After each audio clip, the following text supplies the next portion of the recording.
최근에 느낀 건 공급 물량이 있는데도 불구하고 부동산 시장이 막 1차 하락장의 분위기처럼 촥촥촥 빠지고 속도가 빠르고 거래 안 되고 이런 분위기는 좀 아니라는 거예요. 지방이든 수도권이든. 그래서 왜 그럴까 좀 고민을 저도 했었는데, 이 부동산 하락장이 얼마나 길어질 거냐에 대해서 항상 고민을 하잖아요. 그러면 그거에 대해서 하방 압력을 받쳐주는 공급 물량, 그 공급 물량에서 가장 안 좋은 지표를 나타내는 미분양 차트를 좀 챙겨보면 좋잖아요. 그래서 제가 미분양 차트를 가져왔는데요. 지금 보시면 아시겠지만 2024년 1월 기준이에요. 미분양 집계는. 미분양 전체가 63,755호예요. 우리가 6만 건 이상으로 올라갔을 때 정부가 미분양 관리 대책이 필요하겠다라고 적극적으로 좀 나선 면이 있는데, 아직도 6만 호 이상으로 미분양이 잡혀 있고, 준공후 미분양은 11,363건으로 지금 꾸준히 미미하게 확 오르진 않지만 미미하게 꾸준히 올라가는 분위기로 가고 있다라고 말씀드릴 수가 있겠습니다. 23년도에 그러니까 부동산 시장의 분위기가 반등한 이후로 미분양이 사실 정점을 찍었다 떨어졌다가 다시금 하반기부터 미분양 물량이 늘어나는 거를 알 수가 있어요. 미분양 너무 많은 거 아니야? 6만 채 너무 많은 거 아니야? 물론 많습니다. 부동산 시장의 하락장을 이끌 만큼 미분양이 많은 건 사실이지만, 사실 여기서 우리가 챙겨봐야 될 건 2008년에 금융위기가 터지고 나서 2009년에 쿠션을 돼서 좀 좋아졌다가 2010년, 11년, 12년까지 하락장이 지속이 되고 거의 15년부터 상승이 시작된 이 시기에 미분양 진행 상황을 보면 어때요?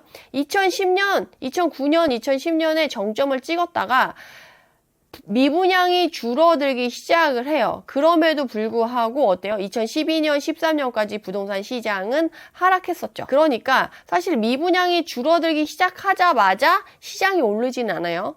그렇다는 걸 알 수가 있고, 그 이후에도 미분양이 차츰차츰 줄어들어서 우리가 2013년도부터 수도권 부동산 시장이 회복장이 시작이 되잖아요. 그때도 미분양이 있었고 이 미분양이 줄어드는 추세에 있었어요. 근데 그 2013년에 회복장이 시작하는 그 시기에 미분양의 수준 자체가 지금 이전에 전고점 찍었던 미분양 정도랑 거의 비슷하다라는 거를 알 수가 있어요.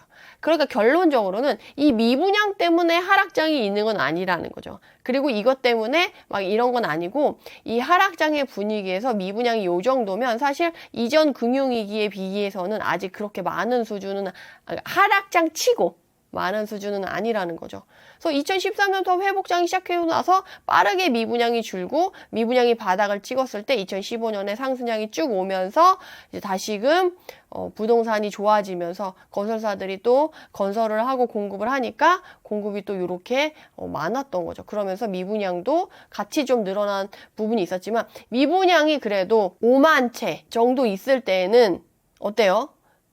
그 시기에는 그래도 상승을 할 수 있는 시장이었다. 상승장에는 미분양이 한 5만 원 정도 전후로 이렇게 있어도 상승은 유지됐었다라는 거죠. 그래서 6만 원 정도 되면 위험하긴 하지만 사실 이것만으로 상승장, 하락장을 판단하기에는 조금 어려운 그런 데이터지만, 어쨌든 지난 금융위기 미분양에 비해서 지금 미분양은 그렇게 많은 분위기는 아니다. 그렇지만 그래도 우리가 이걸 챙겨볼 필요는 있다. 그래서 이후에 시장이 좋아지면 이 미분양 투자하러 가야 되니까 우리 좀 챙겨보면 좋을 것 같아요. 그리고 최근에 느낀 건 지방장에 공급 물량이 있는데도 불구하고 부동산 시장이 막 1차 하락장의 분위기처럼 촥촥촥 빠지고 속도가 빠르고 막 거래 안 되고 이런 분위기는 좀 아니라는 거예요. 지방이든 수도권이든. 그래서 왜 그럴까 좀 고민을 저도 했었는데, 이 미분양 자료를 보니까 이전의 하락장에 비해서 그거를 하방 압력을 쫙쫙 당겨줄 만큼의 힘을 가진 미분양이 이렇게 쌓여 있는 건 아니어서 그런가? 약간 이런 생각이 들기도 하는 것 같아요. 송파구가 팔을 이렇게 쫙 안으로 굽히는 것처럼 매매 분위기가 최근 한 달 사이에 변동폭이 크고 그 분위기가 반전이 됐잖아요. 그래서 그럴 수밖에 없는 이유를 이 거래량을 통해서 한번 보도록 할게요. 그래서 송파구 2023년, 24년 이렇게 보면 22년에 716건, 23년에 2740건으로 마감이 됐는데 2024년에 상반기 별로 얼마 지나지 않았는데 2023년에 10분의 1 수준이 벌써 거래가 됐어요. 그래서 송파구 작년 1월달, 2월달에 거래 건수를 보면 154건, 258건 이래요. 근데 24년 1월에 이미 199건, 55건 이래요. 어때요? 작년 1월보다 분위기가 좋죠. 그러니까 지금 3월이라서 3월 거래량이 지금 안 나와서 그런데 작년보다 1월의 분위기가 나쁘지 않다라는 거예요. 그래서 저도 현장에 부동산 사장님이랑 얘기를 해보고 현장에 나가보면 부동산 사장님들이 공통적으로 얘기하는 게 뭐냐라고 하면 작년 초보다 덜 힘들어. 차라리 지금이 나. 이렇게 얘기하시는 분들이 꽤 되세요. 그리고 제가 이걸 캡처한 지 얼마 되지 않았었거든요. 요거 캡처한 지 얼마 안 되는 254건이었잖아요. 24년도에. 근데 벌써 339건으로 100건 정도가 더 늘었어요. 그리고 24년도 걸 보면 1월 달이 200건을 넘어섰고 2월 달이 127건, 3월 달 집계가 시작됐네요. 이렇게 보면 작년보다 분위기가 나쁘지 않다. 좀 작년 정도는 유지하겠는데? 라고 기대해 볼 수 있을 정도라는 거죠. 그래서 지금 거래량이 작년 정도, 사실 제가 말씀드린 작년 정도 유지하는 건 2012년도에 정말 극악하게 거래가 안 됐을 때 거래 건수보다 안 좋지만 우리가 22년도에 너무도 극악한 시기를 거쳤기 때문에 그거보단 괜찮아 이게 돼서 사장님들도 그렇고 이제 우리들도 이미 거기에 너무 적응해서 이 정도는 괜찮아가 된 거죠. 이 정도만 돼도 숨 쉴 수 있어. 이 정도만 돼도 괜찮아가 돼서 내성이 길러지고 내공이 길러지고 힘이 약간 근육이 투자의 근육이 생긴 것 같아요.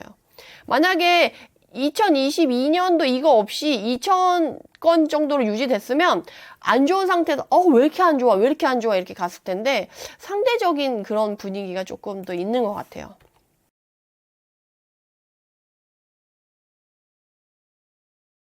그럼 영상을 이만 마치도록 하고요. 해당 영상이 도움이 되셨다면 구독, 좋아요로 응원 부탁드립니다. 감사합니다.